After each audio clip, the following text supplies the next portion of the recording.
Salut, salut. Donc nous allons parler de la tête. Et il y a un rapprochement qu'on va faire avec l'éducation des enfants et pourquoi aujourd'hui beaucoup d'enfants n'arrivent pas à un certain niveau. Pour cela, nous allons prendre Matthieu chapitre 14. Il est dit cette chose, verset 1er. En ce temps-là, Hérode, le tétrarque, ayant entendu parler de Jésus, dit à ses serviteurs, c'est Jean-Baptiste, il est ressuscité des morts, et c'est pour cela qu'il se fait par lui des miracles.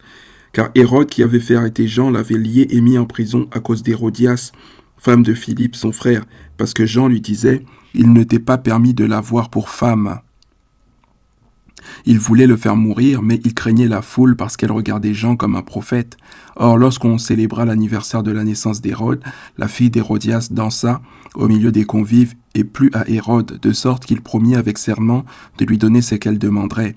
À l'instigation de sa mère, elle dit « Donne-moi ici sur un plat la tête de Jean-Baptiste ». Le roi fut attristé, mais à cause de ses serments et des convives, il commanda qu'on la lui donnât, et l'envoya décapiter Jean dans la prison. Sa tête fut apportée sur un plat et donnée à la jeune fille, qui la porta à sa mère. Maintenant, nous allons prendre un deuxième passage dans l'épître apocryphe de Jacques. Il dit cette chose. Alors je lui demandai, moi Seigneur, comment pourrons-nous prophétiser pour ceux qui nous demandent de prophétiser pour eux ? Nombreux en effet sont ceux qui nous sollicitent et qui tendent l'oreille vers nous pour entendre une parole de notre part. Le Seigneur répondit et dit, ne savez-vous pas qu'on a tranché la tête de la prophétie avec Jean ? Qu'est-ce que cela veut dire ? Jean était la réincarnation d'Élie le prophète, d'accord ? Lorsqu'ils ont coupé la tête de Jean, lorsqu'ils ont décapité Jean, la prophétie réside dans la tête du prophète, il faut le savoir. L'intelligence réside dans la tête du prophète ou dans la tête du sage. Les qualités spirituelles se retrouvent dans la tête, d'accord ? La tête, c'est le siège de l'âme. Dans la tradition égyptienne, qui est la mère de la tradition hébraïque, qui est la mère de la tradition juive, des traditions juives, nous savons que la tête est le siège de l'âme.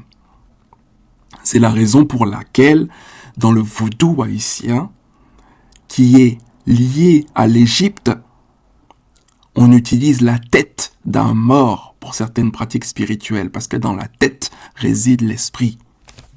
Maintenant, lorsque l'on comprend cette vérité, qui est une vérité qui est très mystérieuse et très spéciale, il y a des choses que les anciens n'avaient pas compris sur la correction des enfants, qui fait en sorte qu'il y a un type de sagesse que nous n'avons plus aujourd'hui. C'est quoi ce type de sagesse que nous n'avons pas aujourd'hui, que nous n'avons plus aujourd'hui ? La correction. On nous dit, n'épargne pas la correction à l'enfant, si tu le frappes de la verge, il ne mourra point. Dans la tradition juive, la verge ou le bâton signifie la discipline. D'accord ? La correction doit se faire par l'enseignement, par la discipline. D'accord ? Mais elle ne doit jamais se faire par des mauvais coups au niveau de la tête. D'accord ? Beaucoup de personnes, beaucoup d'enfants ont été maltraités et ont reçu de mauvais coups au niveau de la tête. D'accord ? Et qu'est-ce que cela crée ? Cela peut créer de gros problèmes en termes d'apprentissage. Le QI peut être réduit. Le QI, qui est le quotient intellectuel, peut être réduit. On peut commencer à avoir des troubles de la mémoire, des troubles de la parole, des difficultés à planifier, à s'organiser, à résoudre des problèmes, à contrôler ses impulsions. D'accord ? Lorsque vous voyez qu'il y a beaucoup de personnes, des communautés noires qui sont impulsives, qui débattent, mais avec beaucoup d'émotions, qui sont très émotionnelles, c'est qu'il y a des parties de leur cerveau qui ne fonctionnent pas correctement. Vous comprenez ? Les mauvais coups au niveau de la tête créent énormément de problèmes. Ça peut créer un dysfonctionnement au niveau du cortex, du cortex frontal. Tout ce qui est lié à la concentration. D'accord ? Si je ne me trompe pas, bien sûr. Hein, voilà. Je me souviens plus trop si c'est frontal. Oui, je pense que c'est frontal. Maintenant, ça peut créer aussi des traumatismes par une violence répétée au niveau du cerveau. Ok, tous ces mauvais coups que cette personne reçoit au niveau du cerveau, ok, peut amener les personnes à avoir des cauchemars, une hypervigilance, d'accord, des troubles du comportement, comme j'ai dit tout à l'heure, l'agressivité, l'impulsivité, les crises de colère, de l'anxiété, de la dépression, un déficit moteur. Toutes ces choses-là sont des réalités que beaucoup d'hommes et de femmes noirs vivent à l'âge adulte. Des troubles de bipolarité, d'accord? Parce que quand le cerveau est en pleine construction, d'accord, et que vous recevez de mauvais coups au niveau de la tête, tout coup déjà au niveau de la tête est mauvais. Il faut le savoir. De l'autisme. Parce que la tête est très importante. La tête est très importante dans la spiritualité. D'accord? La tête est très importante par rapport à l'âme. D'accord? C'est pour ça, nous ne laissons pas n'importe qui toucher la tête de nos enfants, mais nous ne devons pas non plus frapper nos enfants au niveau de la tête. Si un enfant est mystique, il a des dons spirituels, il a des dons de prophétie, des dons de divination, des dons de clairvoyance.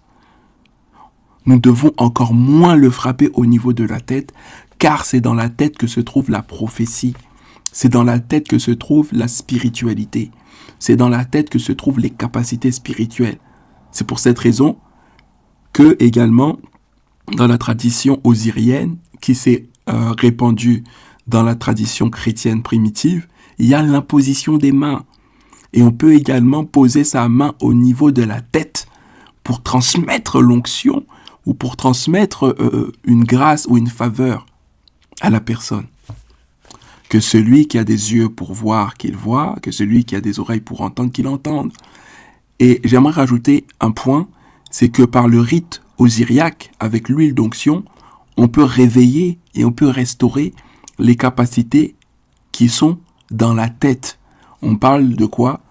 De l'initiation à l'huile ou de l'initiation par les onguents parfumés ou par les onguents consacrés. Au revoir.